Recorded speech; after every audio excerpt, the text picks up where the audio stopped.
These are the legends, those who paved our way. In every single chapter, we're here to stay. Breaking down plays.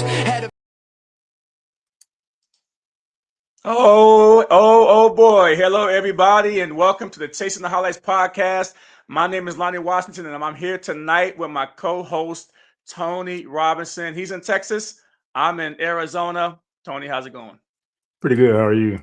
Not too bad. Not too bad. Hey, this season's coming down to the wire here. We had our division championship, our division games this week. We got the AFC and the NFC championship this Sunday, and we have some really good games. There's been some really good football. Again, you representing the Cleveland Browns. Our teams aren't in it. I'm a Commanders fan. I got Jaden Daniels shirt on. But overall, I always got to remind everybody, Tony, that we're still football fans at the end of the day, right? And we love football, and man, it was some really good games this weekend. Yeah, it was definitely some good games. I wish a couple of my teams didn't make it that I thought I was going to make it, but it's all good. I mean, I knew that the Buffalo Bills wasn't sustainable, so call that one. But we can talk about that later. Yeah, it is what it is. Let's get going, man.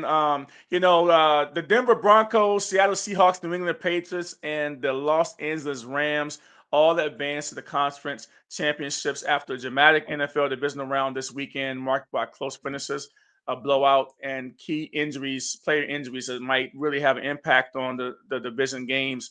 And it just a lot of craziness that's gone on in the NFL this year, especially with all the injuries. As I'm looking now at, some of these games and the way things panned out this year, and I start to see, the injuries has been really crazy. Let's start with this game first. The Buffalo Bills, 30-33 loss at the Denver Broncos, and this game here was an overtime game, and Josh Allen, when I look at this game, Josh Allen definitely took accountability for losing this game for everybody, for his team, and his coach did get fired, after this game, which was even more amazing to me. But uncharacteristic, Josh Allen just didn't have a really good game. They put a lot up on his shoulders. He had 4 turnovers, 3 interceptions, 1 fumble in this game. And it's a stark contrast to what he has done in the past in the playoffs. His playoff history, he's had 0 turnovers, 427 snaps, and he didn't have any turnovers at all in his previous, 13 games over the last 5 years. And in this game, I mean, he had 1 crucial fumble at the end of the half that cost him another 3 points at the end with 16 seconds left. And I just thought that it was really a bad coaching decision, period, to even try to go for anything with 16 seconds left. You kneel the ball down, you save the points, but Josh Allen scrambling with the ball with 16 seconds, he got the ball dangling all out like it's a loaf of bread, and then somebody smacked the ball went 10 yards the other way, and then next thing you know, the Broncos who had just scored was in business already, and it was a big significant play in that game, and they went down at halftime 10 points versus 7 points. And so, Tony, looking at this game, what did you see that was really giving Josh Allen a lot of trouble? I mean, because the Denver Broncos, they got a formidable defense, but to commit this many turnovers was kind of crazy. Yeah, I mean, I felt like they were playing solid for a while because, I mean, you got James Cook was getting off. He got 117 yards. Josh Allen has 66 yards, and but I don't know how you throw 2 interceptions when you have the chance to win it. I mean, I don't know. I feel like Josh Allen, they played good, but when you say the 2 interceptions is like, it just comes down to taking care of the ball. And I said it on the last podcast that we can't, what he did in that last game is not sustainable. He can't always put the cape on and stuff like that, because with these teams he's going to be playing against moving forward, the Denver Broncos, how their defense plays and stuff like that. And that's what I was trying to allude to, because when you play against better defenses, you can't make any errors. And like he made those two errors right there, and it kind of hurt him, They had a chance to win the game. I mean, Bo Nix, he had, he was pretty much doing all the work on the offensive side from the running back and the quarterback standpoint, because he led the team in rushing, and he only had 29 yards rushing. So RJ Harvey didn't show up for the rushing game and stuff like that, but he had 5 catches for 46. But Nix did his thing, did what he's supposed to do. But then the unfortunate part is that he got hurt. That's the killer right there for the rest of the season, because I had them like actually going to the Super Bowl, beating the Patriots and stuff like that. But right now I don't know what's going to happen, because your top, quarterback is out, and stuff like that. So I think it was a shock, though. Like, it was a shock, I think, when after the game, all of a sudden, because Bo Nix did the interview after the game and everything, about the win, and then all of a sudden, like 30 minutes later, hey, Bo Nix is out for the season, broke his ankle, and everybody was like, "What the hell's going on here?" Well, he was wincing on the sideline, like he was making the faces and stuff like that towards the end when he was on the sideline, and I was wondering what was wrong with him. They didn't say anything at the time, because he didn't go into the blue tent, he didn't go in the back or whatever, because it was at the end of the game. But it was so surprising to see that. I was like, oh man, that's a blow. Like, and then they were talking about bringing. They're thinking about bringing Drew Brees out of retirement. All these people that started coming up and stuff like that. I was like, go get Cam Newton. Shoot, Cam Newton sitting there. He's been working out all this time. He's ready. Oh no, man. Go get Cam Newton. We don't want to see him out there get killed. I mean, he was barely throwing the ball good when he was playing like 3 years ago, his last start. But yeah, all he got to do is manage the game, and he can run the ball. So hey, man, it's crazy. No, I mean. Well, Jarrett Stidham now gets the nod for the Cleveland Browns, but for the Denver Broncos. And, we'll see how that's going to turn out. We'll talk about that later on in the show, about, what we think, how that's going to work out. But, we also had another game that was a total blowout, which is kind of crazy in itself. And, it was so bad. I don't really want to talk about it that much, but man, Seattle dominated in a 41-6 blowout of the 49ers, a special teams touchdown on the opening kickoff by Shaheed, and a suffocating defense. The 49ers injury woes contributed to their heavy defeat. And I just think that, going into it, nobody really believed that the 49ers could go up into Seattle and really beat them, and maybe catch them off guard a little bit because they had the extra week off. But right out of the gate, when you saw that Shaheed scored that touchdown, I'm saying to myself, "Oh boy, this is not good." And to be honest with you, I thought the Shaheed trade at the trade deadline was one of the most significant trades of all of the NFL, because he's had such a big impact for the Seattle Seahawks. And if they go to the Super Bowl and eventually win it, we're going to look back at that trade and say, man, that was one of the best trades at the trade deadline of the season. Yeah, when he was with New Orleans Saints, he was a burner. Like, he was deep ball threat, doing a lot of different things, getting the ball in reverse and stuff like that. He was a big key. And I don't know if I didn't text you, but I had him in my fantasy football lineup. And at the last minute, I took him out and put Robinson in from San Francisco. I was like, I kicked myself. As soon as he ran that kick to turn back, I was like, oh my God. Man. Don't tell me you did that. But like, looking at this game, looking at the stats, Purdy just looks like a game manager out there. He doesn't have speed, I guess you want to say, but he did have Christian McCaffrey. Christian McCaffrey only had 16 touches, 11 for 35 for rushing, 5 for 39 receiving. Like, the Seattle Seahawks did what they did the previous game at the end of the season. You can't let that happen. Like, no. They took away who, like I think I said on the last podcast, you take him away, everything else falls away. Falls like down to the wayside. So, because Brock Purdy, like Cam Newton said, he's not a game changer. He's just a game manager. As you can see, this 15 for 27, 140 yards. Like, I mean, not taking anything away from the Seattle Seahawks, they have a dominant defense. I feel like they got the Legion of Boom back, and they look. What they so call them, dominant. the dark side now? That's what they call it now. I think they call them the dark side. Oh yeah. So yeah, hey, they got a name now. Side. The darkness is spreading. Yo, it's crazy just how good they are on defense. And, when the defense is playing like that, Sam Darnold doesn't have to do much. And it came out that Sam Darnold before the game had like an oblique injury or something like that. I mean, he really didn't need to do anything in this game. He kind of, 100 and maybe 60 yards passing or something like that. 17 passes, Yeah, and so I mean, he didn't have to do anything. I mean, and so that's going to be an interesting matchup with the Rams. As we start to talk about that game. So we're going to move over to the New England Patriots game. How about that? I mean, the New England Patriots playing. And at the end of the day, I really wasn't surprised about this score necessarily. New England's defense was 5 turnovers, including 4 interceptions by C.J. Stroud to secure the win. That was very surprising to me. He's just been a turnover magnet the whole playoff. 7 total turnovers in 2 games is totally outrageous. And if their defense wasn't one of the top defenses in the NFL, Pittsburgh would have beat them too because of his turnovers. But 28-16, the Patriots get the job done at home.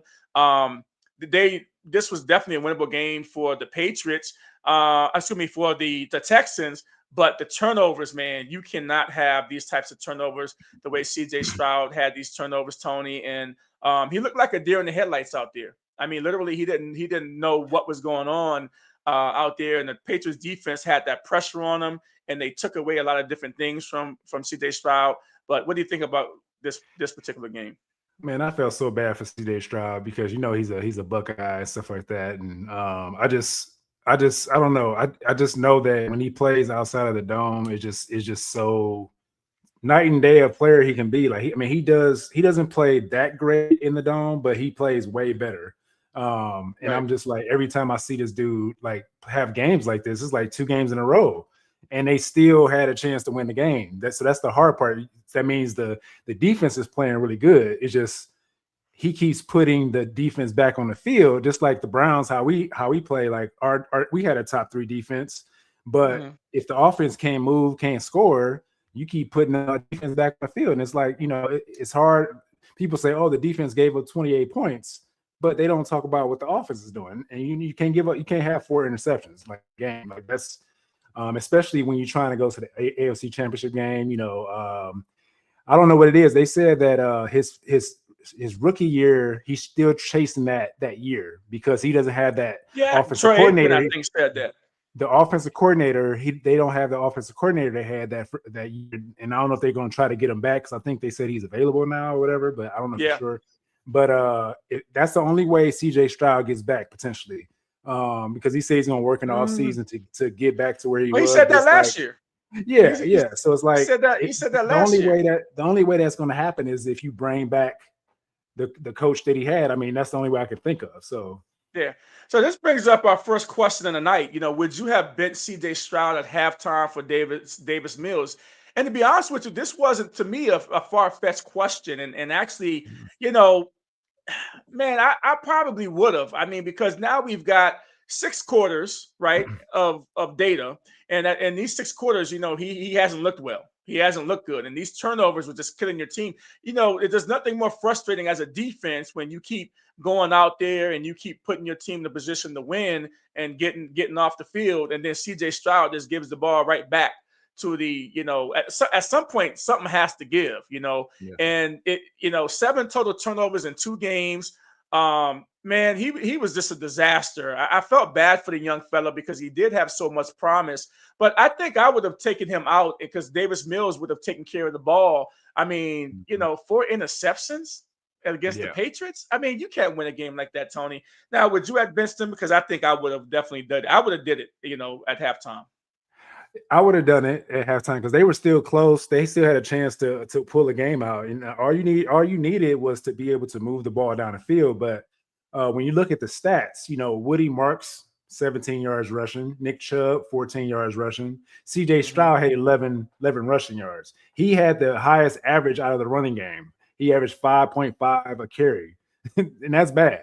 Quarterback. But let me ask you this: Why didn't C.J. Stroud? When that championship game when he was at Ohio State, he was scrambling, making plays, and doing all that. What's wrong with this guy's legs? He's totally athletic. He can get up in the pocket. They weren't even expecting him to run. If he was taking off and making plays with his legs, it would have helped him tremendously in this game. Well, to me, when he looks really flustered. He looked flustered in the game. Like I don't know because he was worried about getting sacked. I don't know what it is, but for me, I I think the new age quarterback needs to be able to get out of the pocket, extend plays, get out of the pocket, because you can't sit there with these guys getting in 2 seconds. Like, there's no way. You have to have a ticker in your head, like, boom, I got to go. Or get out, just roll out and do something. But I don't know if it's the offensive play calling. Like, they should have him rolling out more, doing something else. But they had him in the pocket a lot. And all they But he's an athletic guy. He had pressure coming from the outside. He's an athletic guy. Step up in the pocket, make one move, and gone. He's got 10, 15 yards before he get caught. They're pushing the pocket too. The D tackles are pushing the pocket, and they're rushing the pocket too. So I don't think he could move up freely, because he was always like, somebody was always around him.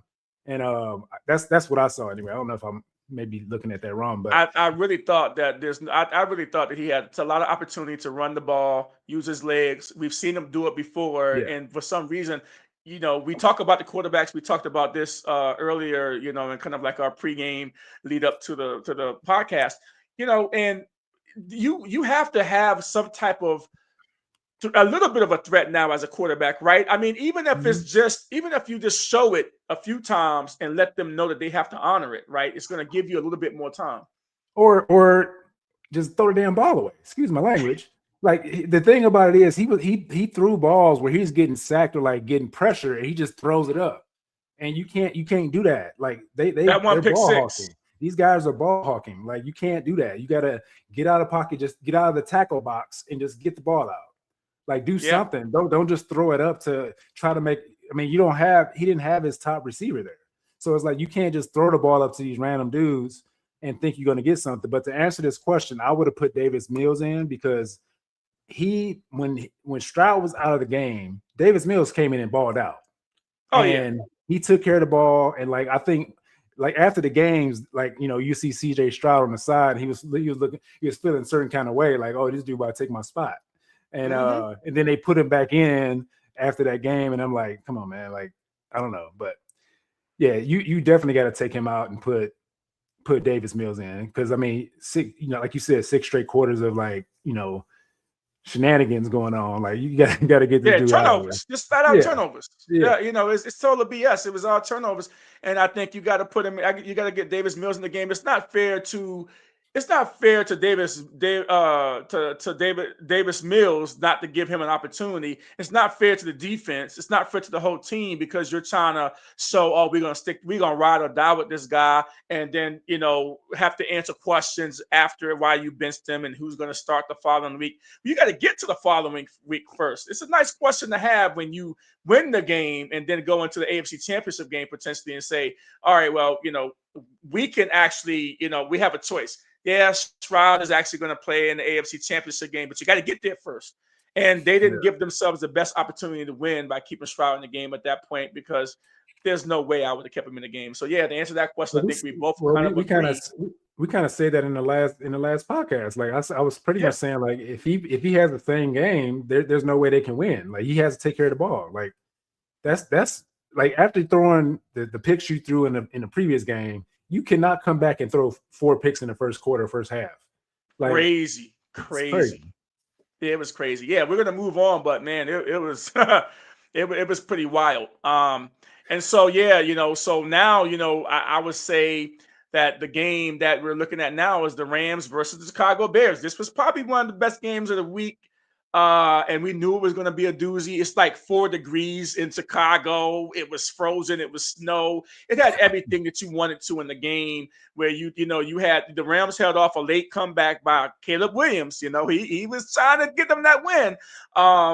In overtime with the game-winning field goal after an interception, when all of a sudden Caleb Williams is a 4th down and 13, and he scrambles back 27 yards to the 40-yard line and throws a dime in the corner of the end zone to Cole Kmet in the end zone to tie this game up. And at this point, it was like Caleb Williams does this again. I mean, he's got 7 comeback wins this season, which is an NFL record, by the way, but you can't live off of that. You can live off of that for a certain amount of time, but eventually it's going to catch up to you. And then in overtime, we saw that the Rams went down. They had to punt the ball. And then Chicago now has the chance to win the game without getting Matthew Stafford the ball back. And, he goes back and throws that ball. And I don't know if it was a miscommunication somehow, but you got Cam Curl coming up to make the interception, and once they gave that ball back to Matt Stafford said, "You made a big mistake, buddy. You had your chance, and now I'm going to win this game. I'm going to dance with y'all now." And he got it done. So what do you think about this game? This was a very impressive game by both teams. I mean, I didn't know what to say. I think I wanted the Rams to win. All right. But I know you wanted Chicago Bears to win the game. Yeah, I wanted Chicago Bears to win. I wanted Caleb Williams because I like the Ben Johnson offense and stuff like that. And the only knock I have on him, right, in this game, he played game, but those 3 picks hurt him. Like if he took care of the ball a little better,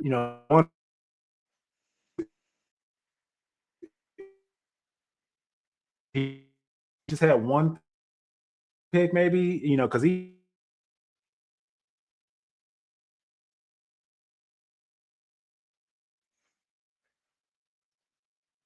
Yeah, we're having a little technical difficulties here with Tony. Yeah, little technical difficulties here with Tony. Can you hear me? Yeah, I can hear you now. Yep, go ahead. Okay, yeah. So I was saying, those 3 interceptions from Caleb Williams is the main issue here. But when you look at the Rams, they didn't do a lot to. The only person that was really doing something was Kyron Williams. Kyron Williams had 21 for 87, 2 touchdowns. They did all. I mean, I don't know how the Bears lost. I mean, how they lost the game was the 3 picks. I mean, because if they at least get field goals or score out of those 3 picks, those possessions, like the game would be totally different. I felt like they had a chance to win at home because Puka Nacua, they held Puka Nacua, didn't do that much. He had 5 for 56.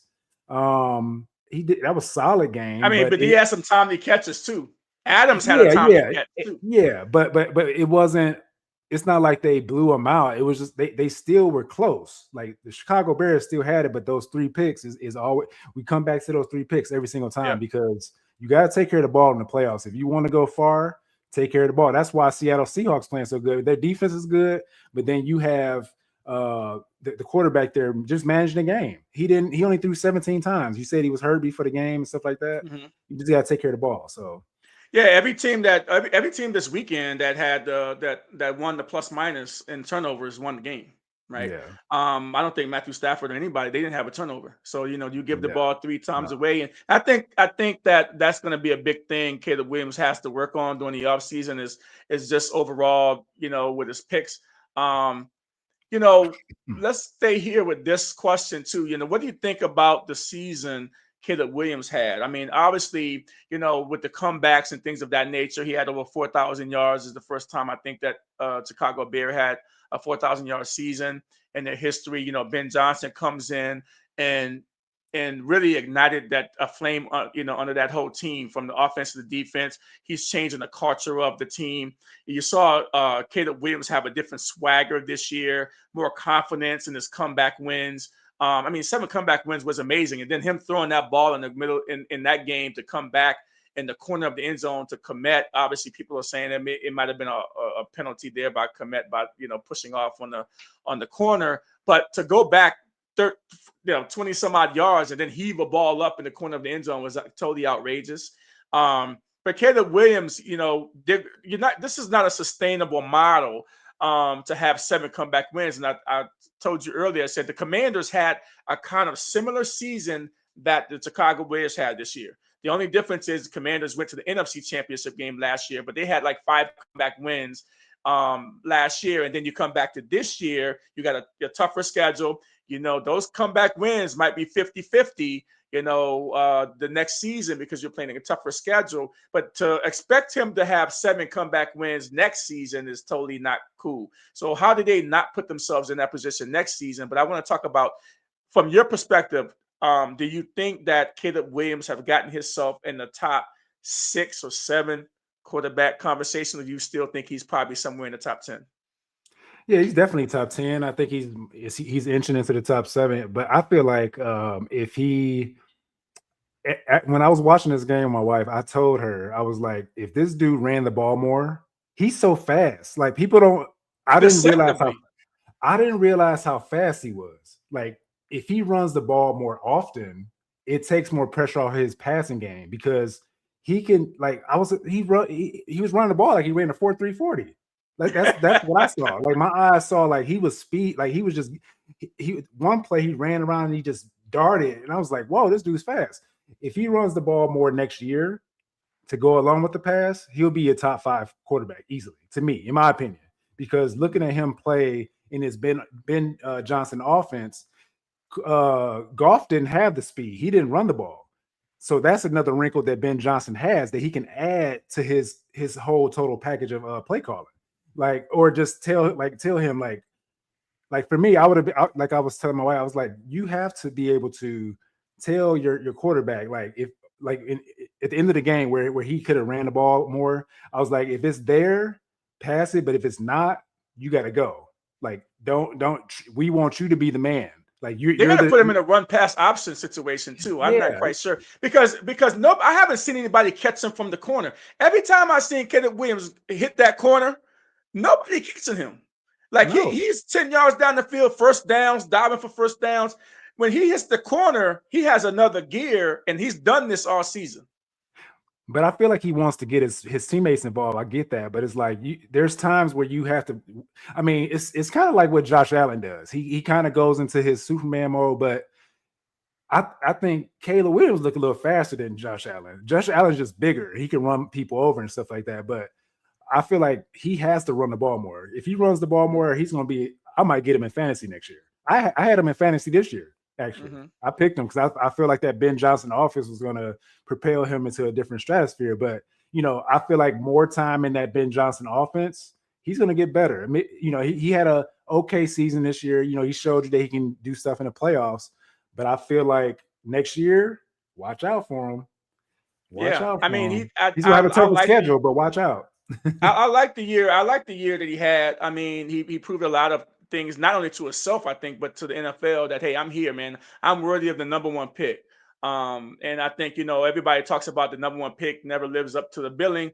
This year, he showed you. I mean, he got stability now. He's going to add more. I think Ben Johnson starts to continue to add more and throw more at him this year with the offense and keep installing more of the offense.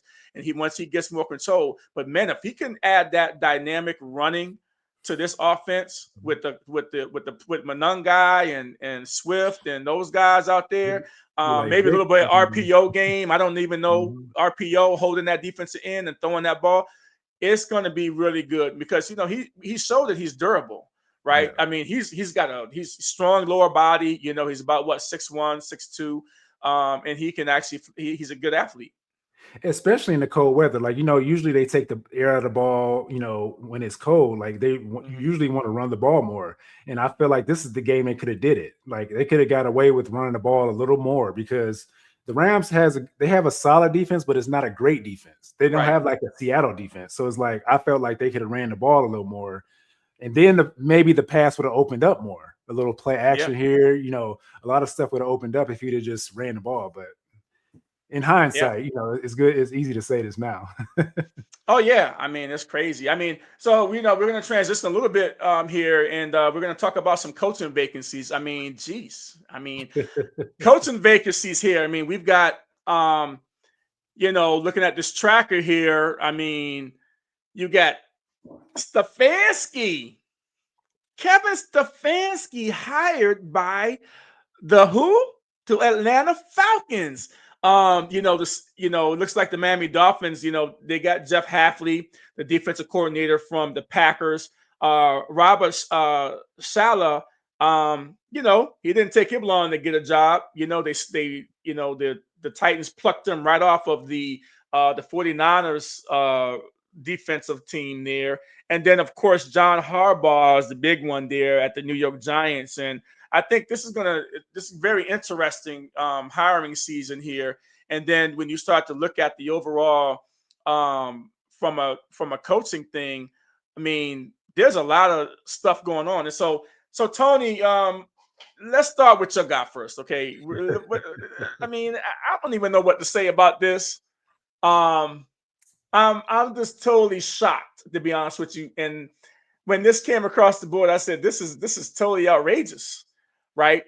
And so I'm going to pose to you the question here as I bring ourselves back on the screen. Um, this was wild altogether. So Tony, Kevin Stefanski gets the job as a head coach with the Falcons. Is this Matt Ryan's first mistake as the president of football operations for the Atlanta Falcons? Yes. one answer, yes. Oh my goodness. Only because I have a little. We have You got a history. We have a little beef. Yeah. Not personally. I don't know Kevin Stefanski. I never talked to him in my life, but I just feel like he hasn't done anything for the Browns.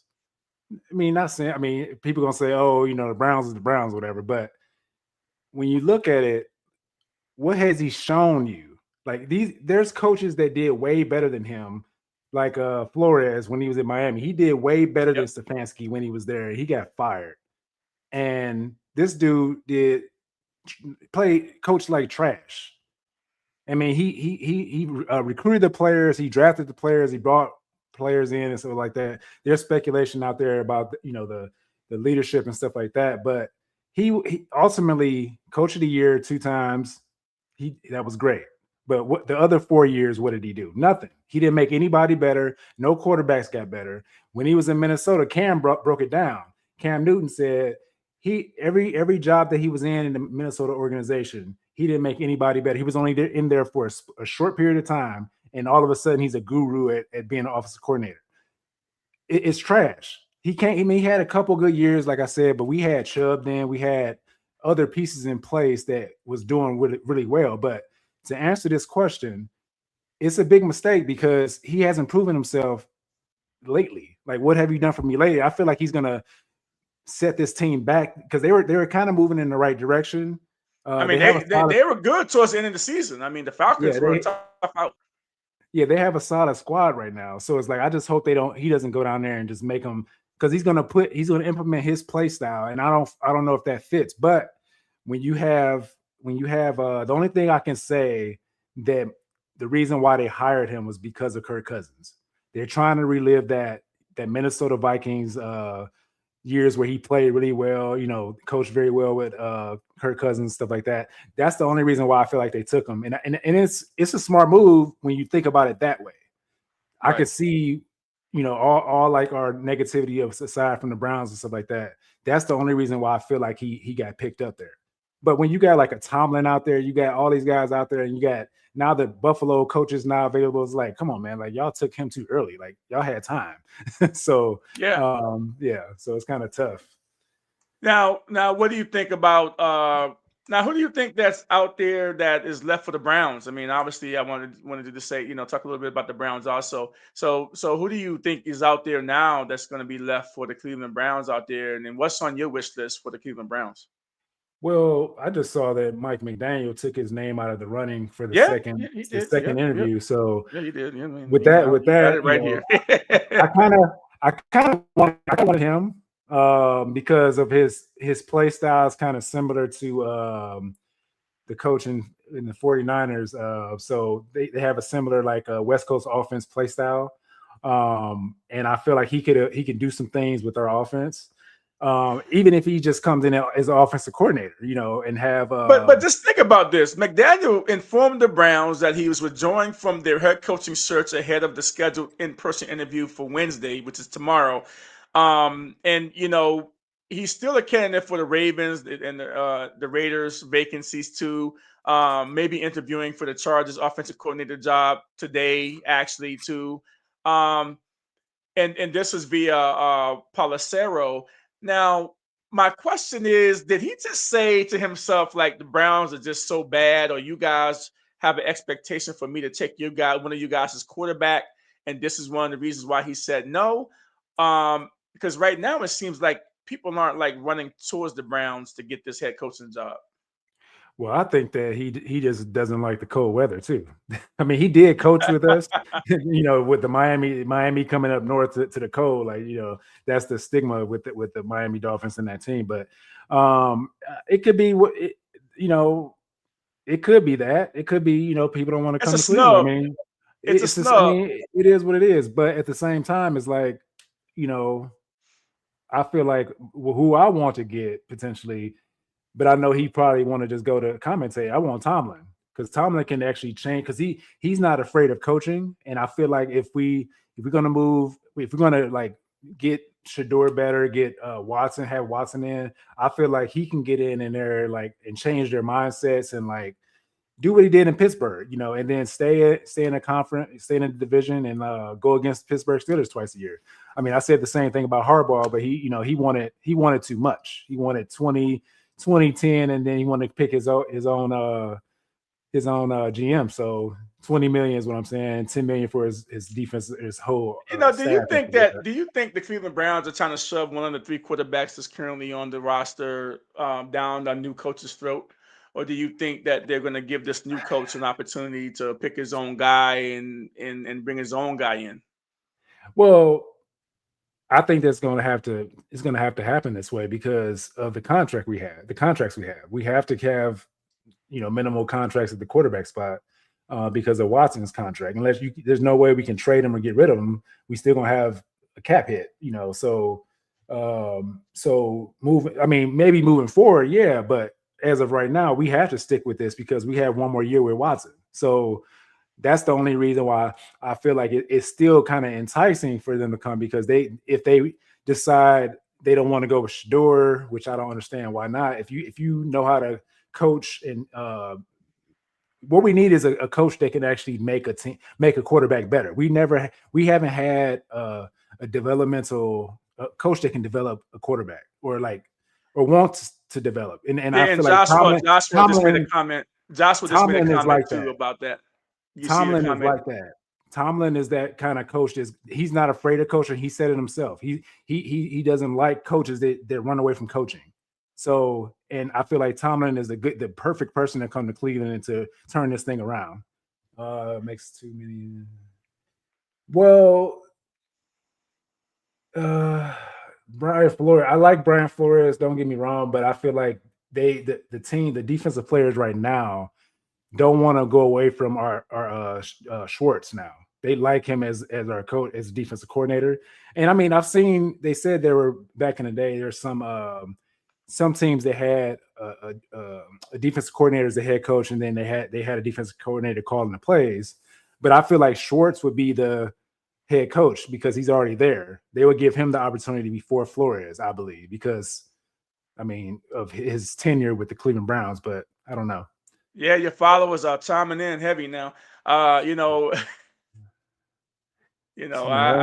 But then you got, I'm just gonna throw them on here. Shador's this whatever, and they think that he needs a lot of talent around him to be successful. So I mean, this is just with any quarterback, you need talent. Like you can say that about any quarterback. Like when you have a Shador that didn't get time until like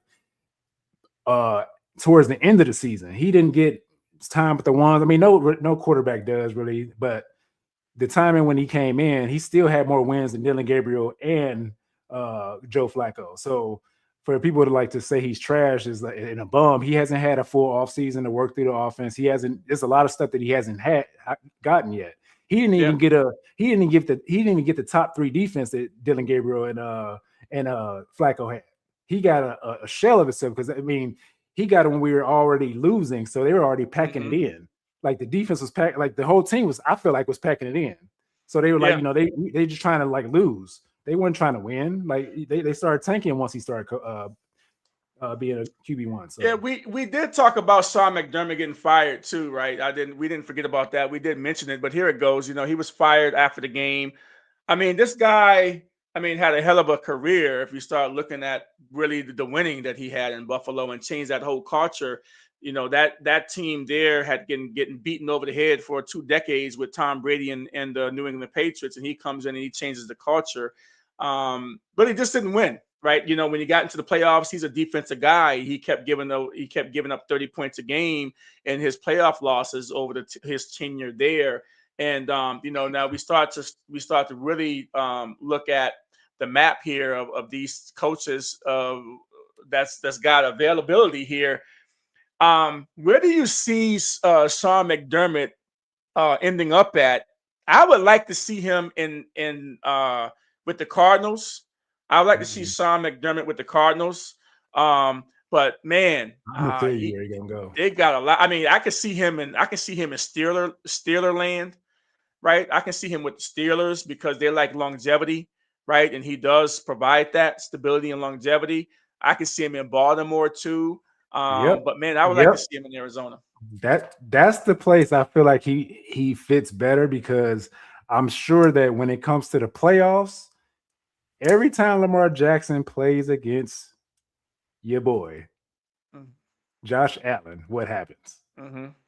So I think the big, I don't want to, it's a finger. the big finger is Baltimore. He goes to Baltimore to have Lamar Jackson as his quarterback. Because he has another running quarterback. It seemed like he likes running quarterbacks, and he's going to get really good fit. I think. I mean that it seems like he fits the culture either in Pittsburgh or Baltimore, because they like both of those coaches. Both of those teams have longevity in their coaching staff, and I think McDermott is he spent 9 years in Buffalo, and I think that one of those teams might get McDermott. He'll have to find his quarterback in Pittsburgh because he won't have Rodgers anymore. So he'll have to draft a quarterback or get one in free agency. I don't know. That'll be tough. Yeah, it's crazy. All right, we're gonna start looking at the AFC title game first, and the AFC title game, the Patriots at the Broncos, and man, so the Denver Broncos will host the New England Patriots in the AFC Championship game, and the Seattle Seahawks will host the Los Angeles Rams in the NFC Championship game this Sunday. The Patriots game is on first at 1 p.m. Eastern on CBS, and Patriots at the Broncos, and that this game is going to be really intriguing, especially with the Bo Nix injury.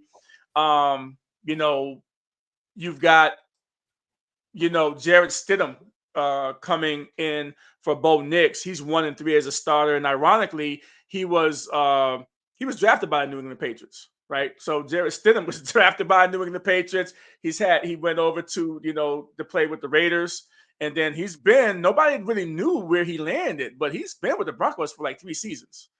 He's been with the Broncos for like 2 or 3 seasons now, and so he knows that offense. And Sean Payton came out and said during the press conference that he thinks that Stidham couldn't be a starting quarterback in the league.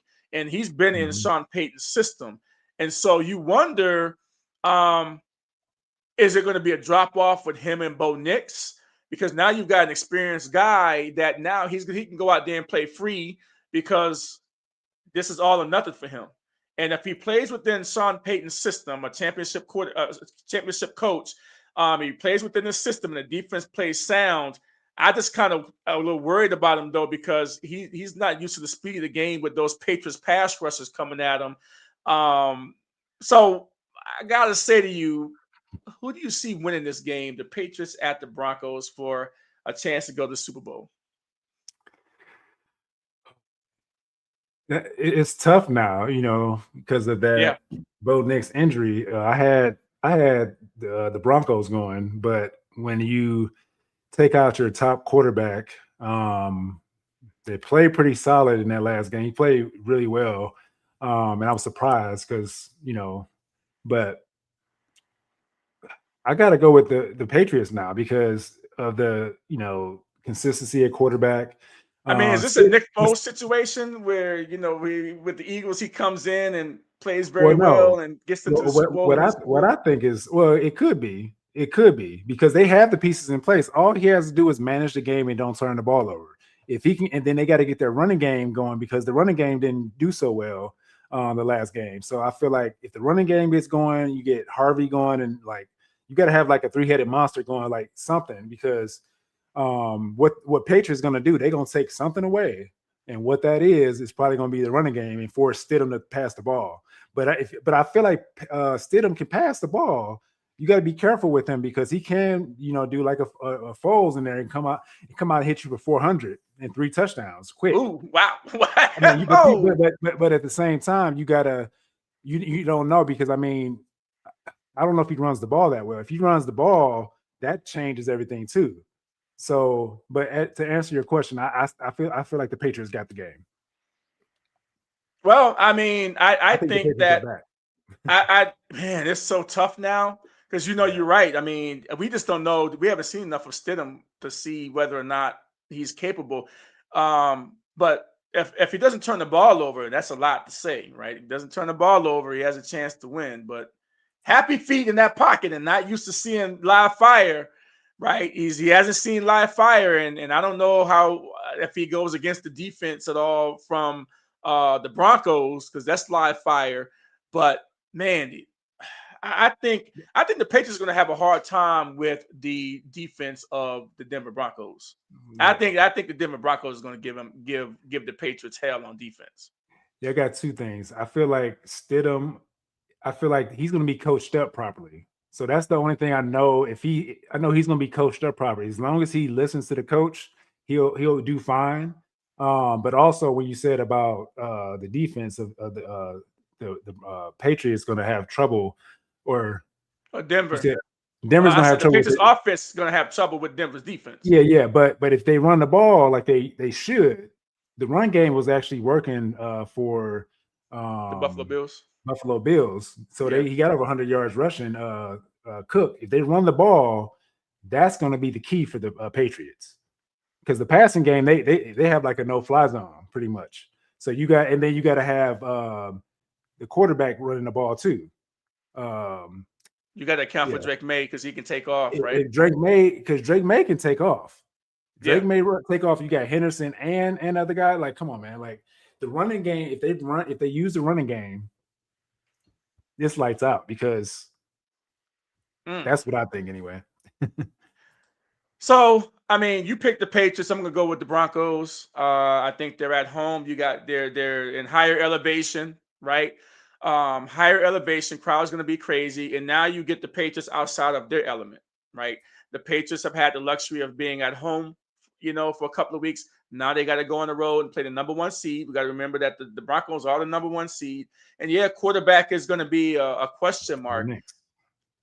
But man, that might be the difference in the game. But I'm going to go with the Broncos, and this could be an overtime game. This could be down to the wire type of game where the Patriots might have the ball last or the Broncos might have the ball last.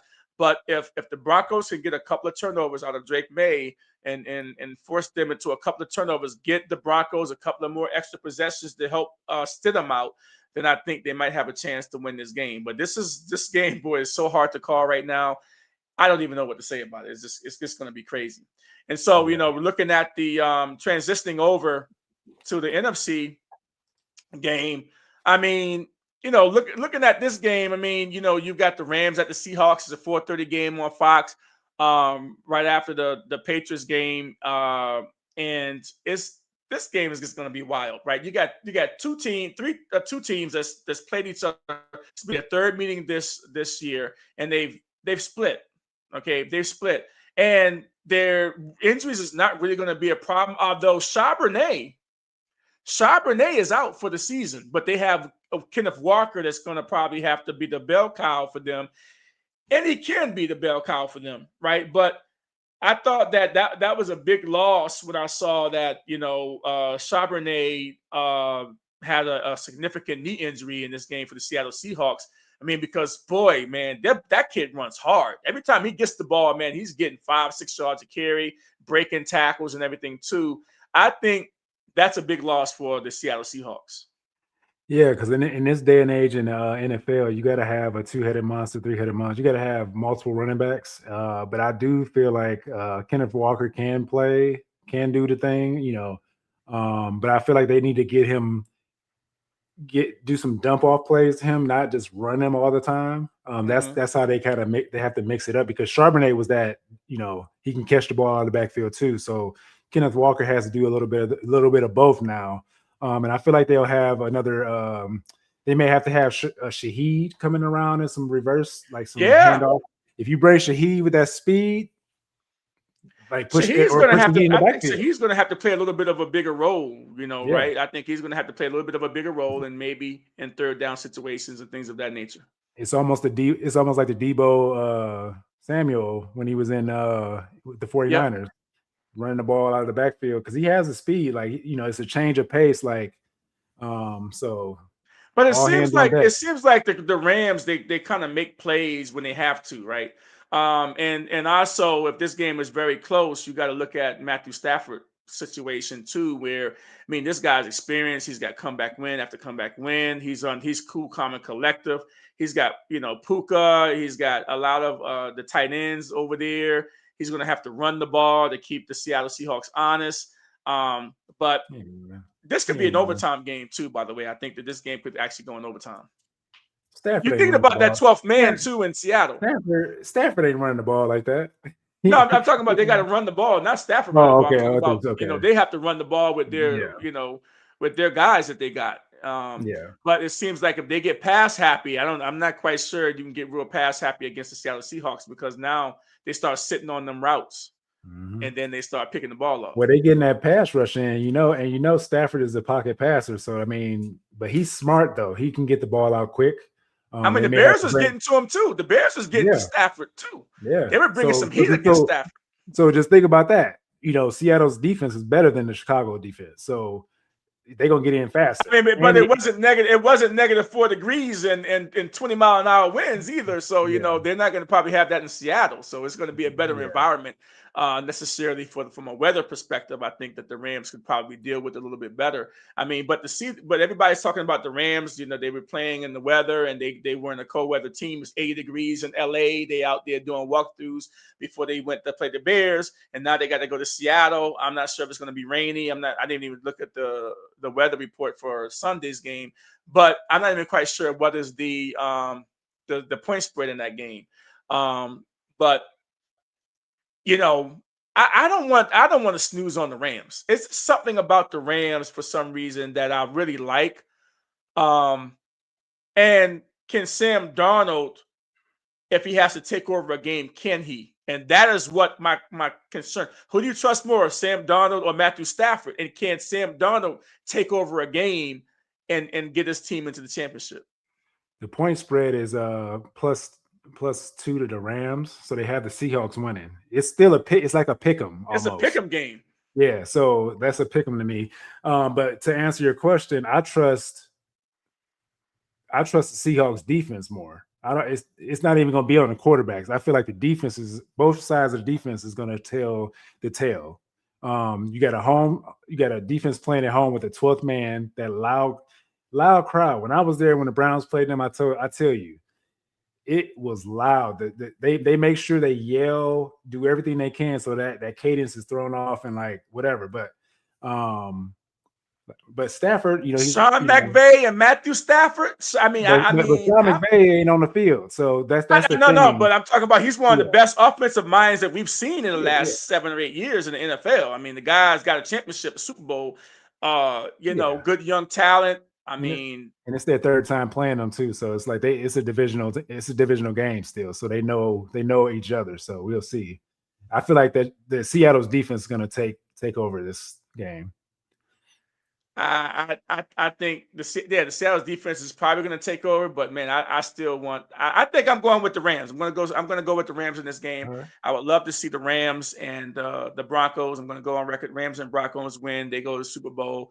They've say what you want to say. The Rams have been one of the top 6 teams in the NFL all season. I think that the West division has been kind of crazy, and they've been one of the top teams all season, right there, up at the top and kind of going up and back and forth. Well, this is the best of 3, and when it counts, when it counts, Seahawks are going to take over because they're at home. To me, that's what I feel. Yeah, I think it's going to be a good game. I'm excited for this week's games, and it would be crazy for us not to talk about the game from last night, where the Indiana Hoosiers are the national champions of college football, and they had one of the worst records in the history of college football a couple of years ago. And now they're on top of the world. They go down to Miami and beat Miami. When you look at this game last night, I'm sure people stayed up and watched that one. You see Mendoza. I mean, he came in and he had a scramble that got in the end zone and won the game. And then on the other side, they got a pick at the end to solidify themselves as a national championship. And remember, everybody's going to say, well, they didn't have any top recruits. right? There are no top recruits. Who they beat? They beat Ohio State. They beat Alabama, Ohio. They beat Alabama, Alabama, Ohio State, and Oregon. And all these teams got millions and millions and millions of more dollars to spend to get these players with the NIL. And then you've got, basically secondary players coming in, transfers, older players that nobody really wanted going into Indiana, and to see the coaching job that was done there in Indiana, and for them to go 16-0. I mean, this is the first time a team have went like 16-0 since 1892. Yale did this in 1892. It was some crazy thing, right? 100 plus years, the first time that this ever been done. And I think that this movie, whenever this movie comes out, right, these guys are going to be like the band of brothers for life, to win this championship for Indiana. It's just magnificent to see. I think it's probably one of the best things that's ever happened in sports. Yeah. Out of 127 seasons of the Indiana Hoosiers, their record 509 and 692 and 38. 38 ties in 127 years. So getting their first national championship, 16-0 season, is a great feat, especially in the Big Ten, where we have all these dogs that the last three seasons, the Big Ten has been dominating the national championship. No SEC school, no Alabama anymore. Kick rocks. The NIL changed all this stuff. Now y'all can't. Yeah. Now we the big brothers. Big Ten. I mean, the SEC is now, the Big Ten, right, has won the last 3 national championships. Yeah. Right. So now, can you really say that they're now the big dogs instead of the SEC? Because the SEC was kind of like the team that, the division that everybody was saying that, was the number one. I think now, the Big Ten has kind of overtaken them. Yeah. Saban's not there to save you anymore. Yeah. Saban ain't there no more. So you can't keep hanging your hat on the Alabamas and all that stuff. So, but I will say, be on the lookout for LSU now. They got the money bag. They got the money. They got the coach now. They might be back, but I still think Big Ten got it though. So Big Ten, I think is still gonna do what they do.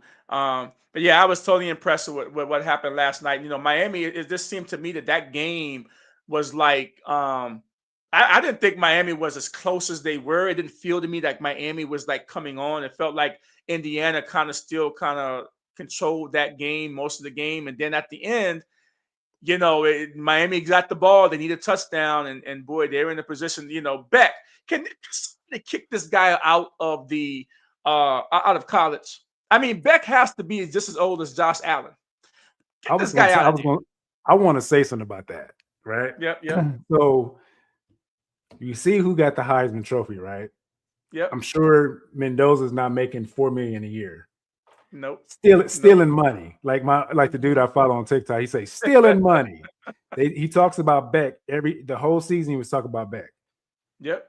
When you look, the eyeball test don't lie. Like this dude was playing like Dylan Gabriel for the Browns. He was just he just does a dink and dunk. Everything's short, and then those speedy guys, the number 10, the Tyreek Hill on 18, I forgot his name. And then the running back. That's all they had. Or like Beck would like get lucky and like break around and like extend the play a little bit. Then he'll find somebody else because the DBs can't, like we talked about this earlier. Like DBs can't.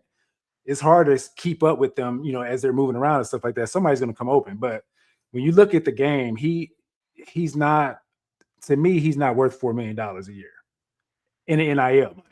And they gave him like a Lambo or whatever it was and all that stuff. Like for me, when you look at the game, he's not that guy. And he's stealing money because he know that he may not get an opportunity at the NFL level. Because I mean, getting $4 million from Miami, that's huge. I mean, that's crazy at the end of the day, but I know we're about to cut it off now, but yeah. So, guys, thanks for watching us here. This has been the Chasing the Highlights podcast with Lonnie Washington. I'm in Arizona. My co-host is Tony Robinson. Tony, hey man, it's been great with you. It's been a great season. We still got one more, coming up after this in a couple of weeks. So, hey man, everybody, thanks for watching. Good night. We out. Peace. Come alive, 2X players in the studio, ready to thrive. Friends and fans, uniting with the truth, sharing the passion, yeah, that's our proof. Chasing the highlights, where dreams come alive. 2X players in the studio, ready to thrive. Friends and fans, uniting with the truth, sharing the passion, yeah, that's our proof. We treasure the legends, those who paved our way. In every single chapter, we're here to stay.